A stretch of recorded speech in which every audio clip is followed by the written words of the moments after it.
अपने बिहार के दौरे में विपक्ष के नेता राहुल गांधी ने बिहार के मुख्यमंत्री नीतीश कुमार को जबरदस्त पटखनी दी है। नीतीश कुमार को नहीं बल्कि उन्होंने भारतीय जनता पार्टी के समर्थन को, उसकी ताकत को भी वहां पर हिलाकर रख दिया है। लोग डर गए हैं कि राजीव गांधी एक बार फिर अपने असली रूप में हैं, जैसे कभी भारत यात्रा के दौरान हुआ करती थी।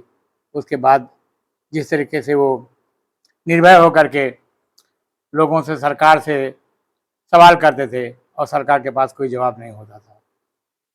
हुआ यूं कि बिहार दौरे में राहुल गांधी दरभंगा पहुंचे तो वहां उन्होंने अंबेडकर छात्रावास में जाने की बात की। सरकार ने उनके दौरे को मंजूरी नहीं दिया और एक पिटा बहाना, सुरक्षा का सवाल लेकर के उनके दौरे के लिए मनाही कर दी। लेकिन राहुल तो राहुल, इस बार वो अड़ गए।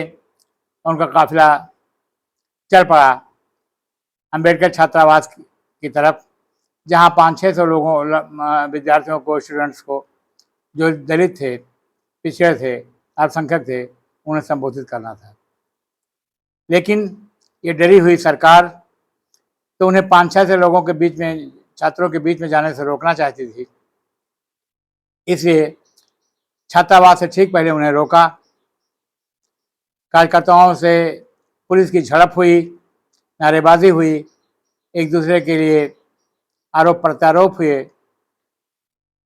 ये देख करके राहुल गांधी के अंदर की बैठी शक्ति, जिसे वह शिव का नाम दिया करते हैं, वो जाग उठी।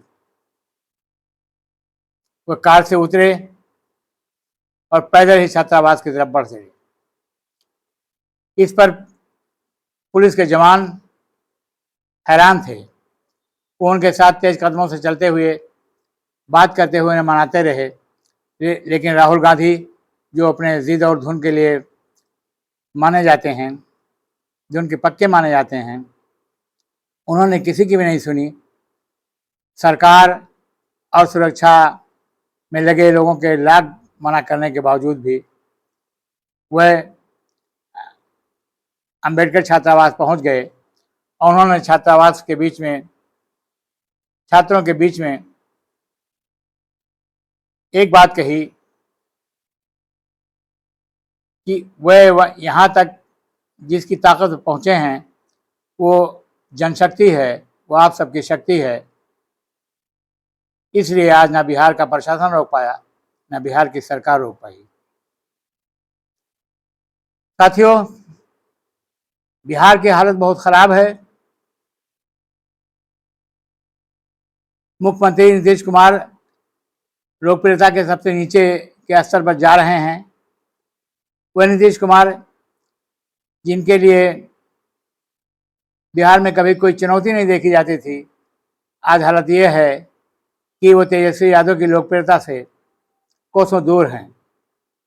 लोग पार्टियां छोड़ रहे हैं, लोग एनडीए गठबंधन को छोड़ रहे हैं, लोग तेजस्वी और राहुल के खेमे में आस लगाए बैठे हुए हैं। उनसे गठजोड़ की सीटों के तालमेल की बात कर रहे हैं। हताश एनडीए गठबंधन के मद्देनजर तेजस्वी यादव का हौसला पहले से ही बुलंद था। इसी बीच राहुल गांधी के इस दौरे ने बिहार के राजनीतिक हलचल को, सियासी गर्मी को, तापमान को और बढ़ा दिया है।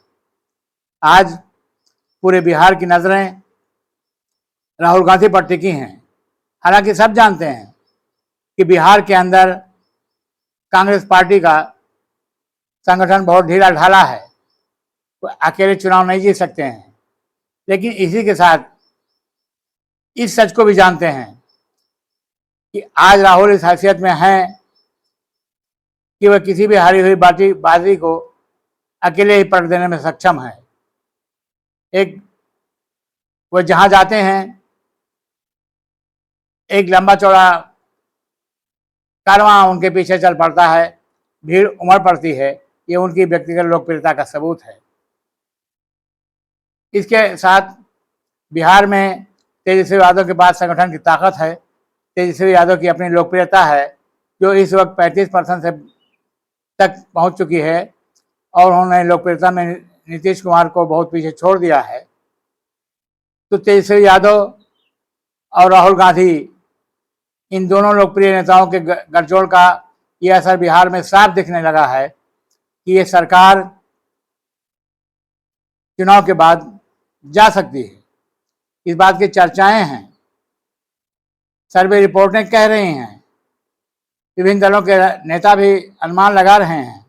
अब हालत ये है कि जिस बिहार में सम्राट चौधरी की लोकप्रियता से ऊपर प्रशांत किशोर जी, जिनका भी कोई ठीक ठाक राजनीतिक दल नहीं है, सियासी दल नहीं है, कोई गठबंधन नहीं है, अगर उनकी लोकप्रियता नीतीश कुमार की लोकप्रियता के बराबर करीब 14-15% के आसपास है, तो समझने की बात है कि आज नीतीश कुमार की सियासी पूंजी क्या रह गई है, उनकी हैसियत क्या रह गई है। तो दोस्तों, राजीव गांधी ने के इस दौरे ने बिहार को एक बार फिर जगा दिया है। लोग एकजुट हो रहे हैं, लोग ये मान रहे हैं कि आने वाले चुनाव में तेजस्वी और राहुल गांधी का ये गठजोड़ एक बड़ा गुल खिलाएगा। 20 वर्षों से चला आ रहा नीतीश कुमार और भारतीय जनता पार्टी के गठबंधन की यह सरकार का जो राज रहा है वो खत्म होकर के रहेगा। बहुत आशा है, बहुत आशान्वित है बिहार के लोग, लेकिन चुनाव अभी 6 महीने दूर हैं। तो देखना होगा कि राजनीतिक कर ऊँट किस करवट बदलता है। फिलहाल तो बिहार में हवा, ये यूँ कहिए कि आंधी तो राहुल गांधी की ही है। नमस्कार।